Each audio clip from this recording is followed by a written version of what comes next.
सदाशिव समारंभा शंकराचार्य मध्यमा अस्मदाचार्य पर्यन्ताम् वंदे गुरु परंपराम्। ओम। पिछले क्लास में हम लोग गीता का 16वां अध्याय शुरू कर चुके हैं। अथ षोडशो अध्याय, जिसका नाम है देवा दैवासुर संपद विभाग योग। तो पृष्ठभूमि में हम लोग देख रहे थे कि भगवान हमको आगे क्या बताने वाले हैं। उन्होंने हमको ज्ञान के बारे में तो बता दिया, ये बता दिया लक्ष्य क्या है, कहां हमको पहुंचना है, क्या हमारा जीवन का मुख्य लक्ष्य है। और वो बता दिया कि वो मुक्ति प्राप्त करना, आत्मज्ञान प्राप्त करना है, ये जीवन का मुख्य लक्ष्य है। सबका मुख्य लक्ष्य यही है। कई लोग जान गए, समझ गए हैं तो उसके लिए प्रयास कर रहे हैं, उसका मूल्य समझ गए हैं। और कई लोग मूल्य नहीं समझ पाए हैं तो प्रयास नहीं कर रहे हैं। तो हमने देखा कि चरित्र जैसा रहेगा जीवन शैली हम वैसा ही बनाएंगे और हमारा लक्ष्य भी वैसा ही होगा। लक्ष्य के प्रति मूल्य होगा तो हम अपना चरित्र भी वैसे ही बनाएंगे। जो चीज हम प्राप्त करना चाहते हैं उसी के लिए तो प्रयत्न करते। जो चीज हम प्राप्त ही नहीं करना चाहेंगे उसके लिए क्या प्रयत्न करेंगे। हा? हमारे मन में मूल्य ही नहीं होगा, इंटरेस्ट ही नहीं होगा हमको। जो लोग बोलते हैं ना हमको इस काम के लिए समय नहीं है, एक्चुअली समय है, इंटरेस्ट नहीं है, वैल्यू नहीं है उस चीज के लिए, वो उसको सबसे लास्ट समझते हैं। अगर सबसे उच्च मूल्य का हो जाए हमारे जीवन में मुक्ति, तो हम सब काम मुक्ति के लिए करेंगे। आध्यात्मिक विकास के लिए क्या क्या करना है करेंगे। ये कठिन काम है। चरित्र का निर्माण करना, अपने जीवन में वो वैल्यू को लेके आना, अपने जीवन शैली ऐसी ऐसा बनाना इतना आसान नहीं है। हमको नदी के उल्टे धारा में बहना है, क्योंकि बचपन से हमने दूसरी दूसरी चीजें यहां से की है। हमको ये काम करना है और वो काम अनुकूल नहीं है, आध्यात्मिक विकास के लिए अनुकूल नहीं है वो हमको उसको बदलना है। बदलना इतना आसान नहीं है। कई जन्मों के संस्कार पड़े हुए हैं, इसी जन्म का नहीं। और उस जन्म के इतने जन्मों जन्मों का संस्कार को बदलना इतना आसान नहीं है। आसान हो जाएगा अगर ना मूल्य बहुत बढ़ जाए तो। आप देखेंगे ना, किसी बच्चे को कुछ बनना है, नौकरी प्राप्त करनी है, कुछ करना है, उसके जीवन में ये आ जाता है कि हमको ये करना है, तो सब कुछ छोड़ के उसके लिए लग जाता है। एक बच्चे को हमने देखा था, इंजीनियरिंग की तैयारी, उसका लक्ष्य था कि हमको इंजीनियरिंग एग्जाम पास करना ही है, इंजीनियर बनना ही है, एक अच्छी नौकरी प्राप्त करना ही है। तो उसने हॉस्टल के कमरे में अपने बिस्तर को हटा दिया था कि सोना ना पड़े, जो सोए वो चेयर टेबल में सोएगा। बिस्तर को हटा दिया और जो चौकी में सोता था उस चौकी के ऊपर चेयर टेबल रख दिया और उसके ऊपर किताब रख दी कि अब सोना ही बंद, क्योंकि मूल्य हो गया था। ये बात समझ आ गई थी कि इसके बिना हमारे जीवन में अब काम नहीं चलेगा, तो तैयारी में लग गया। बाकी लोग मस्ती करते थे, घूमते में पिक्चर देखने जा रहे हैं, कहीं घूमने जा रहे हैं, कहीं कुछ करने जा रहे हैं, वो अपना चेयर में बैठता पढ़ाई शुरू कर देता। मूल्य होना चाहिए जीवन में, किसी भी चीज को करना हो इस जीवन में, सिर्फ आध्यात्मिक नहीं, सिर्फ मुक्ति प्राप्त करना नहीं, कोई भी चीज करो ना। और इसके लिए हमारे शास्त्र ना बड़ी गहराई में जाकर ना मनुष्य के चरित्र का अध्ययन करते हैं कि मनुष्य का चरित्र कैसा कैसा है, किस किस प्रकार के लोग हैं। तो यहां पर 3 प्रकार में विभाजित किया गया इन लोगों को। पहला बता दिया गया कि भाई ये ना राक्षस स्वभाव वाले लोग। राक्षस स्वभाव वाले लोग कौन है? जो ना दूसरों को नुकसान पहुंचाते रहते हैं, हमेशा किसी ना किसी प्रकार से नुकसान पहुंचाएंगे। आप उनको कोई काम बोल दो, आलसी है नहीं करेंगे, उल्टा सीधा कर देंगे, नुकसान पहुंचा देंगे आपको। या फिर अपने बातों से, बोली से कड़वा बोलेंगे। हर समय वो क्रोधित रहते हैं, हर समय चिड़चिड़ापन रहता है ऐसे व्यक्तियों के मन में। दूसरों से घृणा करते हैं, तुरंत नुकसान पहुंचाएंगे, चोट पहुंचाते रहते, जहां जाएंगे डंक मारते रहते हैं अपने बोली से। देखते नहीं वो, और उनको पता भी नहीं चलता कि उन्होंने कितना नुकसान पहुंचा दिया। वो हमने तो ठीक ही बोला, कुछ ठीक नहीं बोला, आपने बड़ी नुकसान पहुंचाया दूसरे व्यक्ति को। उसको समझ में ही नहीं आता, without his knowledge he is doing so. सोचो, किसी व्यक्ति को पता नहीं हो कैसे जी रहा है, और जी रहा है दूसरों को नुकसान पहुंचाते। एक दूसरे प्रकार का व्यक्ति है आसुर स्वभाव। आसुर स्वभाव के लोग ना दूसरों को नुकसान नहीं पहुंचाते, वो लोग अपना सोचते हैं, स्वार्थी होते हैं। जिसमें भोग मिले वो काम वो लोग करते हैं, कहां पैसा मिल जाएगा, कहां मजा मिल जाएगा, मजा मजा, eat drink and B Mary, जीवन का आनंद लो, भगवान का क्या जरूरत। नास्तिक लोग होते हैं, भगवान से उनका कुछ लेना देना नहीं है, और ज्यादातर लोग इसी कैटेगरी में आएंगे। तो आप सोच लीजिए भगवान क्या बोल रहे हैं। जो भगवान की तरफ नहीं मुड़ता, अध्यात्म की तरफ नहीं मुड़ता, ऐसे लोग असुर लोग हैं। उनके जीवन में तो उनको एक ही चीज चाहिए कि बस ये प्राप्त हो जाए, वो प्राप्त हो जाए, मजा आ जाए, बस यही चाहिए। थोड़ा भी समय वो भगवान को नहीं देते, थोड़ा भी मूल्य नहीं है भगवान को, भगवान को लेकर थोड़ा मूल्य नहीं है जीवन में। ऐसा नहीं है कि भगवान को रखते रखते, अपने जीवन में अध्यात्म को रखते रखते हम इस जीवन का आनंद नहीं ले सकते। इस जीवन का आनंद लो, घूमने भी जाओ, अच्छा खाओ पियो, लेकिन सब में ईश्वर देखो, अध्यात्म में ईश्वर को भी मूल्य दो कि ये सब भगवान की वजह से मिल रहा है। अरे मजा तो तुम ले रहे हो, भगवान को क्रेडिट देने में क्या जाता, क्रेडिट दे दो। लेकिन ये जो लोग है ना, वो ये भी नहीं करते, वो बोलते हैं भगवान की जरूरत ही क्या है, भगवान है ही नहीं इस संसार, हमको मजा तो ऐसे ही मिल रहा है, आई एम वेल, बड़ा सुविधाजनक मेरा जीवन चल रहा है, बहुत आनंद आनंद चल रहा है, जरूरत क्या है। ऐसे लोग असुर स्वभाव के लोग, भगवान बोलते हैं आसुरी स्वभाव। और उसके बाद सबसे अच्छे जो लोग हैं वो दैवी स्वभाव वाले लोग, देवता स्वभाव, वो ज्ञान को बहुत महत्व देते हैं, भगवान को जानना चाहते हैं, ज्ञान प्राप्त करना चाहते हैं, सत्संग करते हैं, साधना करते हैं अपने जीवन में, आध्यात्मिकता को बहुत मूल्य देते हैं अपने जीवन में। तो ऐसे लोग हैं। तो देवासुर संपद विभाग योग, ऐसे दैवी लोगों के बारे में भगवान हमको आगे बताने जा रहे हैं कि उनके अंदर गुण क्या क्या हैं, क्या क्या गुण हमको भी देखना चाहिए अपने अंदर। हाँ? कि ये सब आनी चाहिए। हाँ? कोई आपसे पूछे ना, नहीं आप गीता पढ़ रहे हो, जरा हमको बता दो कि हमारा गुण क्या है, कभी नहीं बताना उसको। बोलते गीता पढ़ो, भगवान ने बताया कि किस किस तरह के चरित्र के व्यक्ति में क्या क्या गुण होना चाहिए, और तुम अपने आप देख लो अपने अंदर, हाँ? कि वो है कि नहीं, ईमानदारी से देख लो।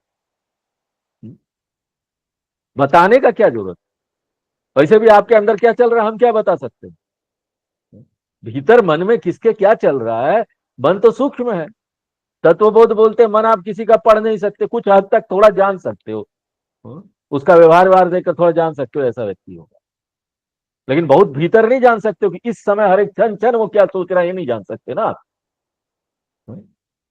तो इसलिए वही व्यक्ति जान सकता है कि उसके अंदर ये सारे गुण आए कि नहीं आए, उसी व्यक्ति को पता है। इसलिए आप बोलिए देखो भगवान ने ये बताया, ऐसे लोग आसुर स्वभाव के होते हैं, ऐसे लोग राक्षस स्वभाव के होते हैं, ऐसे लोग दैवी स्वभाव के होते हैं, तो अब आप जान लो, देख लो आपका मन कैसा चलता है।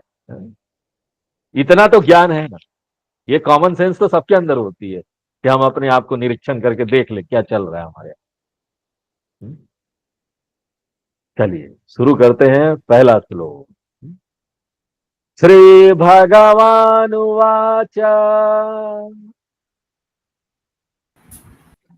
श्रीभगवानुवाच अभयं सत्त्वसंशुद्धिः अयं सत्त्वसंशुद्धिः ज्ञानयोगव्यवस्थितिः ज्ञानयोगव्यवस्थितिः दानं दमश्च यज्ञश्च दानं तमस्तयज्ञश्च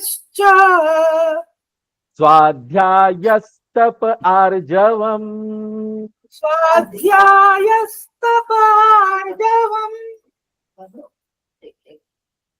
भगवान कृष्ण बिना अर्जुन के पूछे आगे शिक्षा को जारी रखते हैं।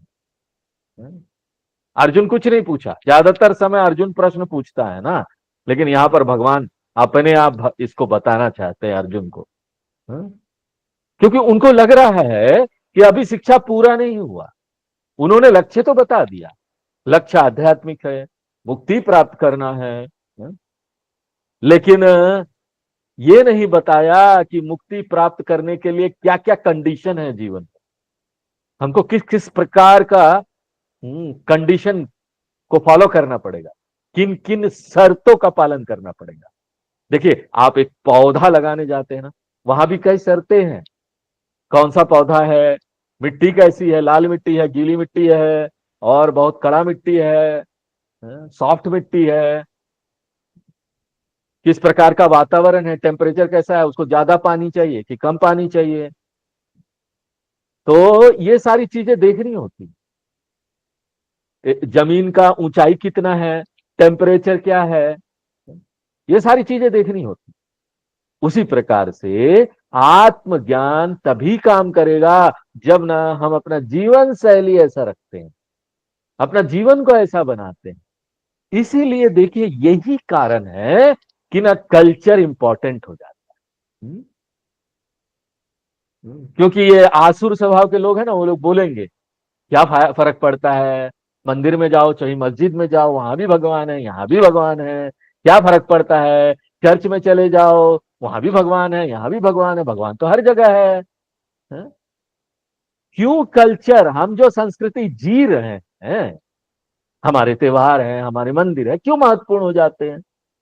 क्योंकि उनका डिजाइन ऐसा किया गया है कि वो डिजाइन को आप अपने जीवन में अपनाकर एक विशेष लक्ष्य को प्राप्त कर पाए। डिजाइन तैयार किया गया है, culture is designed to reach that goal. दूसरे संस्कृति में, दूसरे धर्म में उस कल्चर को डिजाइन किया गया है उनके गोल को प्राप्त करने के लिए। कोई अच्छा खराब नहीं, हम नहीं बोलते हैं इस्लाम खराब है और क्रिश्चियनिटी अच्छा है, क्रिश्चियनिटी खराब है, हिंदू धर्म क्या है? हमारा कल्चर महत्व रखता है। श्रेष्ठ और श्रेष्ठ की बात यहां नहीं है, कौन अच्छा है कौन खराब है। आपको क्या चाहिए? आपको मुक्ति चाहिए, मोक्ष प्राप्त करना लक्ष्य है। हिंदू धर्म उसी प्रकार से डिजाइन किया गया है, जियो उसको, मंदिर जाओ, पूजा करो, व्रत रखो, उपवास करो, तीर्थ यात्रा करो। ये सब का महत्व इसीलिए है, और उसी प्रकार से करो जैसा बताया गया है। ये मत बोलो पंडित जी इतना सारा कर्मकांड आप कर रहे हैं, ये आधा कर दीजिए। हाँ? नहीं, मैं आपको 2,500 की जगह 5,000 दक्षिणा दे दूंगा, हाफ कर दीजिए इसको। नहीं, जैसा प्रोसेस है वैसा करना चाहिए। अगर आपको वो चीज चाहिए जो चीज बोला गया है उस, तो कोई भी कल्चर इंफीरियर या सुपीरियर नहीं है। आपको क्या चाहिए इस जीवन में? इसलिए कृष्ण भगवान को लगता है कि ये जो टीचिंग है ना, वो अभी कंप्लीट नहीं, पूरा नहीं हुआ। जब तक जीवन शैली मैं ना बता दूं उसको, जो जीवन शैली बनाया गया। इसलिए इन 3 श्लोकों में वो ना उन मूल्यों का लिस्ट देते हैं जो जीवन में हमारे होना चाहिए, जो कि वेदांत का अध्ययन करने के लिए अनुकूल मूल्य है, अनुकूल गुण है जो हमारे अंदर होना चाहिए।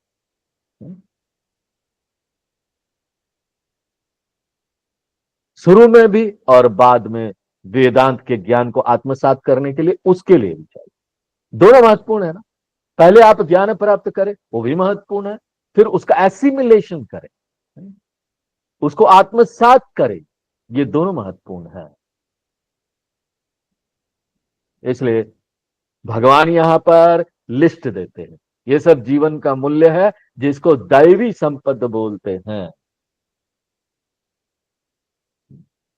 दैवी संपद, और ये पूरी तरह से नई कोई चीज नहीं बता रहे हैं भगवान कि 16वें अध्याय में आके नई चीज बता रहे हैं। कृष्ण भगवान ने पहले ही इसके बारे में बताया। 13वें अध्याय में जीवन के 20 मूल्य गुण उन्होंने दिए, 8 से लेकर 12 नंबर श्लोक तक। अमानित्वम अदम्भित्वम अहिंसा क्षांतिरार्जवम आचार्योपासनम शौचम धैर्यमात्म विनिग्रह।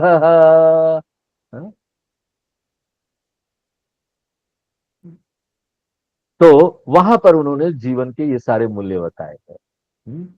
और वहां पर उन्होंने क्या नाम दिया था, ये सभी जो वर्च्यूज जो उसका लिस्ट दिया, उसका नाम दिया ज्ञानम। क्यों ज्ञानम नाम दिया? क्योंकि ये ज्ञान प्राप्त करने के लिए अनुकूल है, इसलिए इन मूल्यों को ज्ञानम नाम। तो यहां पर जो पहला मूल्य भगवान बता रहे हैं, जिस पर जोर दे रहे हैं, वो है अभयम। अभयम यानी courage, self confidence, faith in myself, faith in भगवान, फेथ इन गुरु, अपने ऊपर श्रद्धा, भगवान के ऊपर श्रद्धा, गुरु के ऊपर श्रद्धा, शास्त्रों के ऊपर श्रद्धा। लेकिन सबसे ज्यादा महत्वपूर्ण क्या है? अपने ऊपर श्रद्धा होनी चाहिए, तभी जाकर हम बाकी चीजों का पालन कर पाएंगे। सेल्फ कॉन्फिडेंस बहुत इंपॉर्टेंट है ये स्पिरिचुअल लाइफ में, आध्यात्मिक जीवन में, क्योंकि आध्यात्मिक जीवन एक खोज है, एक रोमांचकारी खोज है, ये एक ग्रेट एडवेंचर है। यहां बोलते हैं ना कि एवरेस्ट की पहाड़ी चढ़ेंगे, ट्रैकिंग पर जाएंगे, पहाड़ों पर, जंगल में ट्रैकिंग पर जाएंगे, स्विमिंग पर जाएंगे। ये सारा चीज क्या है? एडवेंचर है, एडवेंचर स्पोर्ट्स। उसके लिए साहस चाहिए। ऊपर उड़ना है, वो पंख लगा के उड़ाते हैं, पहाड़ से ठेल देते हैं, या बंजी जंपिंग करना है, ऊपर आपको रस्सी बांध के आपके पांव में नीचे लटका देंगे। ये सब करने के लिए साहस चाहिए कि नहीं? चैलेंजिंग है, ये सब चुनौती देता है आपको। ऐसा ये एडवेंचर है, ऐसा रोमांचकारी। इसलिए इसके लिए बहुत आंतरिक साहस चाहिए। कैसा साहस? आपको कोई डंबल नहीं उठाना है, यहां पर आंतरिक साहस की बात हो रही है। मन का साहस होना चाहिए। मुंडक उपनिषद बोलते हैं, नायम आत्मा बलहीने न लभ्य। जो बलहीन लोग हैं, जिसके अंदर बल नहीं है ना, जिसके अंदर इनर कॉरेज नहीं है, वो ना आध्यात्मिकता में कभी सफल नहीं हो सकते। इसलिए ये एक एडवेंचर है, एक चैलेंज, एक चुनौती है हमारे सामने।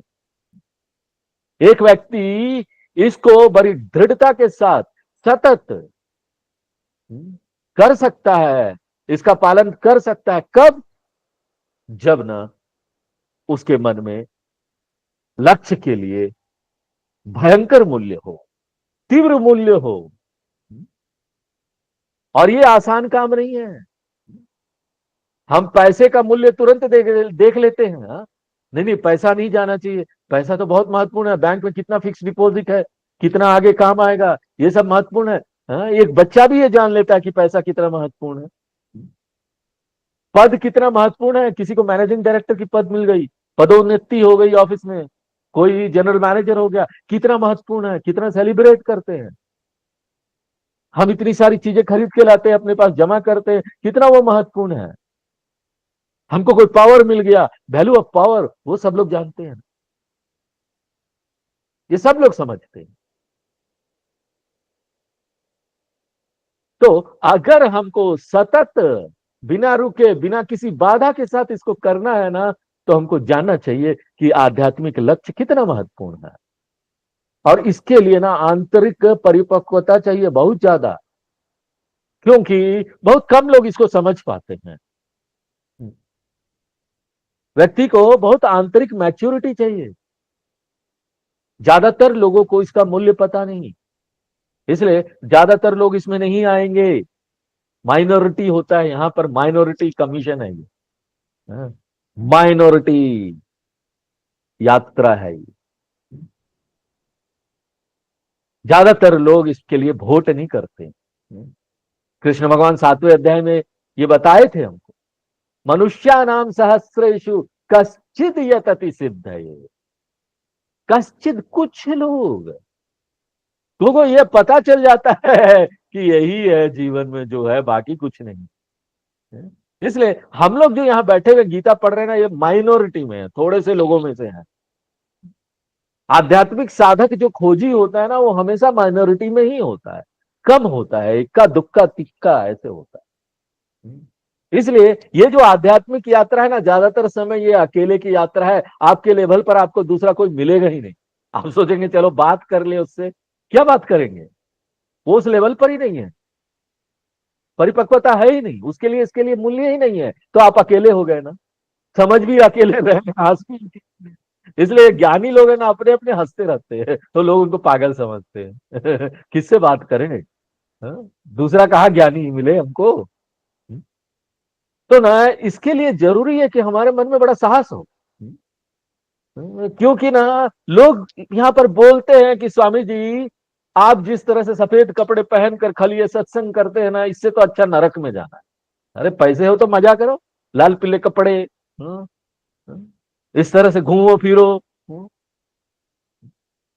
ये तो अच्छा है ना, कि ना पड़ोसी नहीं है, कोई नहीं है, कोई जान पहचान नहीं है, हाँ?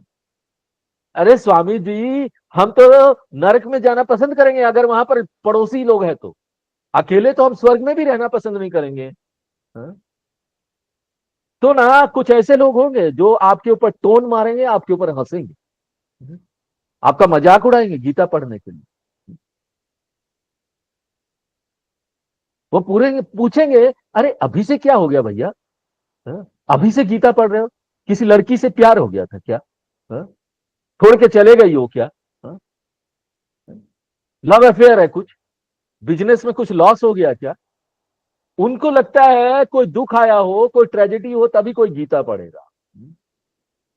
हमको लगा तुम्हारे साथ सब अच्छा चल रहा है, लेकिन देखो बेचारा गीता पढ़ रहा है जाके। ऐसा व्यक्ति आपके साथ रहेगा ना, दो चार बार आपको ऐसा बोलेगा ना, आप भी गीता क्लास में आना छोड़ देंगे, बोलेंगे अरे भैया कुछ गलत हो रहा है, हाँ? इसलिए ना जरूरी है कि ना लक्ष्य के प्रति मूल्य हो बहुत ज्यादा, तभी हम इसको नहीं छोड़ेंगे, बिना बाधा के आगे बढ़ते जाएंगे। इसलिए भगवान बोलते अभयम, भय नहीं होना चाहिए कि दूसरे क्या बोलेंगे, ये भय नहीं होना चाहिए, करेज होना चाहिए। हाँ। इसको आगे ले जाने के लिए जितनी भी बाधाएं आ जाए, हाँ, हम अकेले अकेले चलेंगे। हाँ। रविंद्रनाथ टैगोर जी का लिखा हुआ ये संगीत बड़ा अच्छा लगता है हमको, हाँ। एकला चलो एकला चलो एकला चलो रे, जोदी तुम्हारे डाक सुने के उना से, एकला चलो रे, अकेले चलो अकेले चलो, अगर तुम्हारे बुलाने पर भी कोई ना आए तो तुम अकेले चलो रे। कोई भी बाधा बाधा नहीं रह जाती, बाधा तो तभी बाधा लगता है ना जब इंटरेस्ट नहीं। अभी मूल्य पता चल गया तो कोई बाधा नहीं, साइड रखो सब बाधा को। अगर हम हल्के में ले रहे हैं, वैल्यू नहीं है, तो ना जो सामने बाधा आई है ना बड़ा दिखाई देगा, बहुत बड़ा है, हम कैसे पार करें इसको। और अगर वैल्यू बहुत ज्यादा है ना, इंटेंस वैल्यू है, तीव्र। इसलिए तत्वबोध में बोलते हैं ना, एक पात्रता क्या है साधक का, तीव्र मुमुक्षु। फिर क्या होगा, बाधा तो वही है सामने, लेकिन वो छोटा लगने लगेगा, प्रॉब्लम छोटा लगने लगेगा कि प्रॉब्लम प्रॉब्लम नहीं है। देखिए एवरेस्ट पर चढ़ते हैं लोग, वो लोग क्या करते हैं, हमको लगता है कितना बड़ा काम करने जा रहे हैं, मर मुर गए तो, लेकिन फिर भी जाते हैं। उनको पता है अगर हम एवरेस्ट पे चढ़ गए तो हमारा कितना नाम हो जाएगा। ये इंग्लिश चैनल हमने तैर कर पार कर लिया तो कितना नाम हो जाएगा। और यहां पर लोग ना थोड़ा सा कुछ होता है, क्लास छोड़ देंगे। कई लोगों को हम बोलते हैं क्लास में आओ क्लास में आओ, जरूरी है सामने क्लास करना, वीडियो ना बाद में कोई देखता नहीं, हम भले डाल देते हैं, हाँ? लेकिन बाद में ना मुश्किल है, होता नहीं। क्लास में अगर कंपलसरी बैठ जाइए तो उसी समय उसका महत्व पता चल जाता है, सुनते भी हैं। यहां पर बुलाओ बुलाओ, ए स्वामी जी आज क्या करे, बच्चे का ये हो गया, ये प्रॉब्लम हो गई, वो प्रॉब्लम हो गई, हम इसलिए नहीं आ पा रहे। आप तो जानते हैं काम कितना है, मैं किसान हूँ, बहुत काम है, सुबह शाम तक नहीं आ पाते।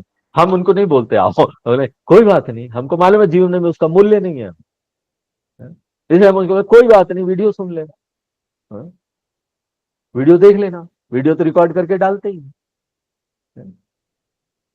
क्योंकि हम अगर बोलेंगे भी तो नहीं आएगा। प्रयास आदमी तभी करेगा ना जब उसके मन में उसके लिए मूल्य हो। और मूल्य कब होगा? जब आके सुनोगे, दोनों एक दूसरे को पूरे करना। जब आओगे ही नहीं सत्संग में तो कैसे पता चलेगा ये कितने इंपॉर्टेंट है? कौन बताएगा आपको? साधु संत लोग बताते हैं, सत्संग बताता है, हमारे शास्त्र बताते हैं। तो ये एक तरीका है कि ना हम अपने अभय को बढ़ाएं, उसका विकास कर सकते हैं हम अपने मन में। देखिए धीरे धीरे जितना साधु संतों का संग करिएगा, धीरे धीरे ना आपके मन में अभय आता जाएगा, आता जाएगा। सत्संग जितना करिएगा, शास्त्रों का संग जितना करिएगा, आपके मन में उसके लिए मूल्य आता जाएगा। और दूसरा क्या है, ये करने के बाद दूसरा क्या है? भगवान को शरणागति कीजिए, भगवान से शक्ति मांगिए, प्रार्थना कीजिए भगवान से। अनन्या चिंतयंतो माम ये जना पर युपासते। कल्पना कीजिए एक व्यक्ति जो सन्यासी बन गया है। देखिए जो सन्यासी बन जाते हैं उनके पास तो कुछ नहीं होता, कोई सिक्योरिटी नहीं है, कोई सुरक्षा नहीं है, ना बैंक बैलेंस है, ना पैसा है, ना घर है, कुछ नहीं है। अब आज की बात छोड़ दीजिए, आज का सन्यास एकदम अलग प्रकार। क्यों? आजकल सन्यासी लोगों के लिए संस्था बनी और उस संस्था में उनको सब कुछ दिया जाता है। कोई एक संस्था से आप जुड़ गए, वहां ट्रस्ट बना हुआ है, वो आपका सारा देखभाल करेगा, मेडिकल फैसिलिटी भी देते हैं, और उसके बाद कई जगह पेंशन भी मिल जाता है। हाँ? बूढ़ा होने पर वहां पर लोगों को देखभाल करने के लिए सब कुछ है, लोग हैं। लेकिन पुराने समय में जब सन्यासी होते थे तो वो तो गली गली घूमते थे, उनके पास कुछ नहीं होता था, कोई चीज नहीं, कोई लोग नहीं है। तो ऐसे लोगों को साहस कहां से मिलता था कि वो ऐसा जीवन शैली जिए, सब छोड़कर गली गली घूम रहे? कैसे साहस मिलता था? भगवान को शरणागति कर देते थे, वहां से साहस मिलेगा। भक्ति और विवेक से एक व्यक्ति अभयम ढूंढ लेगा, फियरलेसनेस ढूंढ लेगा, डर नहीं लगेगा उसको। उसके बाद दूसरा जो जीवन का मूल्य भगवान बता रहे हैं वो है सत्व संशुद्धि, मन की शुद्धता। सत्व का क्या अर्थ है यहां? अंतःकरण। संशुद्धि यानी प्यूरिटी, शुद्धता। हाँ? क्या अर्थ है शुद्धता का? शुद्धता यानी हमारे मन में हमको ऐसे विचार रखने हैं जो हमारे मन का जो स्वास्थ्य है ना उसको ठीक रखे। ऐसे विचार नहीं रखने जो टॉक्सिक हो, मेंटल हेल्थ के लिए टॉक्सिक हो, खराब हो, अस्वस्थ कर विचार। जो विचार हमको परेशान करते हटा दो तो अपने मन से। जैसे हमारा शरीर है, यहां पर कई चीजें हैं जो शरीर के लिए अच्छा नहीं है। बाहर का ये खाना पीना जो आजकल होता है ना, पिज्जा, बर्गर, समोसे तल रहे हैं, इतना सुंदर आजकल रील भी वो सब आता है, हैं? अचानक आ जाता है वो सब रील उल कि छोले तल रहे हैं, इतना इतना उसमें क्या बोलते हैं वो, मक्खन डाला जा रहा है, चीज, इतना इतना चीज भर भर के डाला जा रहा है। और बाद में पता चलता है ना, ना वो पनीर असली था, ना वो चीज असली था, सब नकली नकली डाल रहे हैं। शरीर के लिए वो अच्छा नहीं है। और वो कोई अच्छी भावना से भी नहीं बनाते, उसको गंदगी से बनाते। शरीर के लिए वो अच्छा नहीं है। वो शरीर में गंदगी ले जाएगा, केमिकल ले जाएगा जो आपके शरीर को नष्ट कर देगा। उसी प्रकार हमारे मन के लिए क्या केमिकल है जो मन को नष्ट करेगा? एक तरह का विचार, ऐसे खराब विचार जो हमारे मन को नष्ट करे। जिस तरह से हमको खराब खाना अपने पेट में नहीं ले जाना चाहिए, उसी प्रकार से हमको खराब विचार अपने मन में नहीं ले जाना चाहिए। ये खराब विचार कौन कौन से? जलन, दूसरे के प्रति जलन, दूसरे के प्रति घृणा, हाँ, भय, ये टॉक्सिक थॉट है।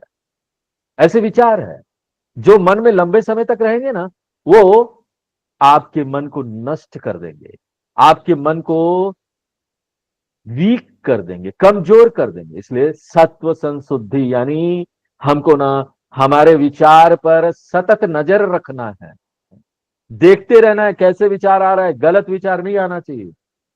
और उसके बाद अगला मूल्य जो बता रहे हैं भगवान वो है ज्ञान योग व्यवस्थित ही।